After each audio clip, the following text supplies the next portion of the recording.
பிப்ரவரி 10 திங்கட்கிழமை. தேடுங்கள், தேடுங்கள், அப்பொழுது கண்டடைவீர்கள். மத்தேயு 7:7. தேடுங்கள், கண்டடைவீர்கள் என்பது கர்த்தர் நமக்கு கொடுத்திருக்கும் வாக்குத்தத்தமாயிருக்கிறது.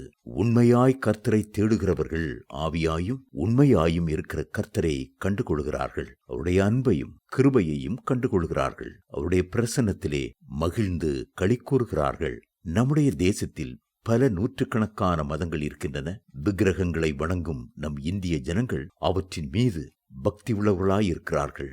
ஒவ்வொருவரும் இறைவனை தேடுகிறார்கள். புண்ணிய ஸ்தலங்களுக்கு சென்று வருகிறார்கள். புனித யாத்திரை சென்று நதியிலே குளித்து பல 1000 ஸ்லோகங்களை சொல்லி கடவுளை தேடுகிறார்கள். சிலர் மலைகளுக்கும் குகைகளுக்கும் சென்று பல நாட்கள் தவம் இருந்து சரீரத்தை ஒடுக்கி கடவுளை தேடுகிறார்கள். ஆனால் உண்மையான கடவுள் எங்கே இருக்கிறார் என்பது இவர்களுக்கு தெரிவதில்லை.